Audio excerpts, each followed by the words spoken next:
আল্লাহর নবী বর্ণনা দিচ্ছেন ময়দানের ভয়াবহতা এমন হবে মানুষের জিহ্বাগুলো বেরিয়ে নাভি পর্যন্ত ঝুলে যাবে। সাধারণত কুকুর জিহ্বা ঝুলিয়ে রাস্তায় চলে, তারপরেও কিন্তু 2-3 ইঞ্চির বেশি ঝোলে না। আশরাফুল মাখলুকাত প্যারালাইসিস রোগী যারা, জিহ্বায় যাদের কোনো চেতনা নাই, তাদের মাঝে মাঝে বেরিয়ে যায়, তাও 1 ইঞ্চি 1.5 ইঞ্চি, তার বেশি না। পরিস্থিতি কত ভয়ানক হলে পরে এখান থেকে জিহ্বা বেরিয়ে নাভি পর্যন্ত ঝুলে পড়বে, আপনি অনুমান করুন। ময়দানে উচ্চারিত হতে থাকবে ইয়া নফসি ইয়া নফসি। নবীরা উচ্চারণ করতে থাকবেন সাল্লিমনি আল্লাহুম্মা ইয়া রাব্বি সাল্লিমনি, আয় আমার রব আমাকে নিরাপত্তা দিন, নিরাপদে রাখুন। একজন মানুষ ব্যতিক্রমী আওয়াজ দিয়ে ময়দানে মাহশারে উপস্থিত থাকবেন, তিনি মুহাম্মদুর রাসূলুল্লাহ সাল্লাল্লাহু আলাইহি ওয়াসাল্লাম। তিনি বলতে থাকবেন রব্বি হাবলি উম্মতি রব্বি হাবলি উম্মতি, আল্লাহ আমার উম্মতের নিরাপত্তা দিন, আমার উম্মতের প্রতি আপনি দয়া করুন। লম্বা হাদিস। হাসরবাসীরা দাঁড়িয়ে থাকতে থাকতে অস্থির হয়ে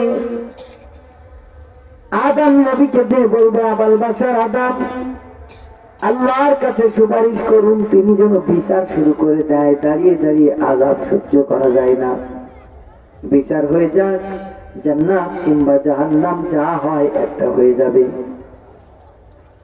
আদম নবী বলবেন লাস্তু হাউনা, আমার সাহস হয় না, আল্লাহর সামনে দাঁড়িয়ে কথা বলবো এই দুঃসাহস আমি দেখাতে পারবো না।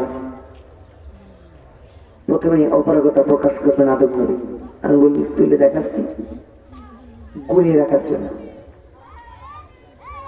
তিনি বলবেন যাও নূহ নবীর কাছে, তিনি দ্বিতীয় আদম, তিনি পারবেন।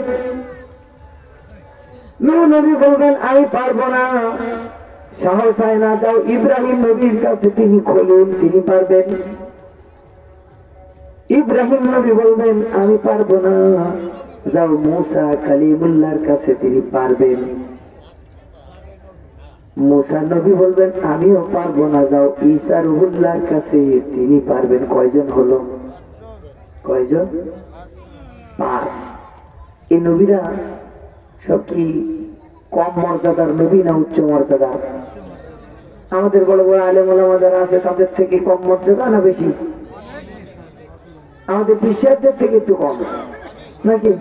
জোরে থেকে একটু নাউজুবিল্লাহ কর। কত নাদান হলে পরে মানুষকে আশা দেখায় যে আমার বাচ্চারা বড় বড় জাহাজ নিয়ে আসবে, ওতে তোমাদের উঠে হাসরের ময়দান পার করে দেবে। 5 জন নবী আল্লাহর সামনে দাঁড়িয়ে আল্লাহ বিচারটা শুরু করুন, এইটুকুন কথা বলার দুঃসাহস দেখাবেন না। আর আমি আপনাকে আশা দেখাচ্ছি যে আমার জাহাজে করে তোমার পার করে নিয়ে চলে যাবেন। আমি সত্যবাদী না মিথ্যাবাদী? সহজ করে বলেন তো। ভেজাল মিথ্যাবাদী, কোনো ভেজাল নেই। তবে ঈসা রুহুল্লাহ বলবেন হাসরবাসীরা এই ময়দানে আল্লাহর সামনে দাঁড়িয়ে কথা বলতে পারবেন একজন, তিনি মুহাম্মদুর রাসূলুল্লাহ সাল্লাল্লাহু আলাইহি ওয়াসাল্লাম।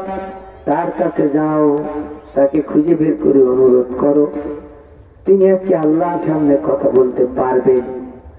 হাসরবাসীরা ওই যে আগেই বলেছি ব্যতিক্রমী কথা একজন বলবে রব্বি হাবলি উম্মতি, এটা দেখে হাসরবাসীরা নবীকে চিনে ফেলবে, তার কাছে অনুরোধ করবে ইয়া রাসূলুল্লাহ ইয়া হাবিবাল্লাহ, সুপারিশ করুন, আল্লাহ তাআলা আমাদের বিচার শুরু করে দিন।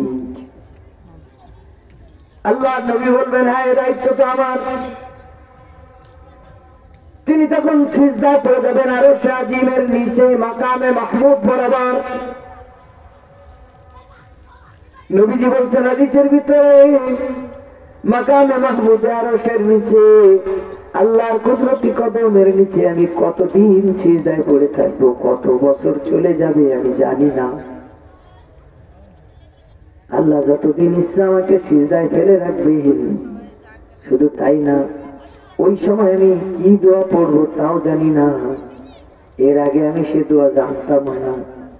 আল্লাহ তাআলা ইলহামের মাধ্যমে আমার কলিজায় ঢেলে দিবেন, এলকা করে দিবেন কিছু দোয়া, স্পেশাল কথা।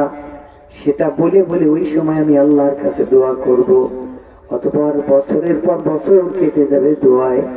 এক সময় আমার মালিক খুশি হয়ে বলবেন, হাবিব মাথা উঠায় সুপারিশ করুন, আপনার সুপারিশ আজকে মঞ্জুর করা হবে। বলেন ওই সময় নবীর সুপারিশ আমাদের দরকার হবে কিনা? নবীর সুপারিশ ছাড়া তো জান্নাতে যাওয়া যাবে না। তাহলে 5-5 জন জলিল কদর পয়গম্বর ফেল হয়ে যাবেন। অতবার বিশ্ব নবী সুপারিশ করবেন, তার আগে কত বছর পড়ে থাকবেন নিজেই জানেন না, কি দোয়া বলবেন তাও জানেন না। তাহলে ময়দানটা কঠিন হবে না সহজ হবে? কঠিন, কোনো গাড়ি থাকবে না। সমস্যা হয়েছে ওই কঠিন ময়দানে দাঁড়িয়ে আল্লাহর সামনে হিসাব দিয়ে জান্নাতে যাওয়া লাগবে, এই কথাটা আমরা বিশ্বাস করতে চাই না। আমাদের বাংলা সাহিত্যের একজন প্রকৃত দশা কবি ছিলেন ভারতচন্দ্র। তিনি বলতেন, ঋণ করে হলেও ঘি ভাত খাও, কারণ মরে গেলে মাটি হয়ে যাবা, না হয় শ্মশানে পোড়ায় দেবে, তোমার আর কোনো হিসেব নিকেশ দেওয়া লাগবে না, অতএব ও ঋণ শোধ করাও লাগবে না, তুমি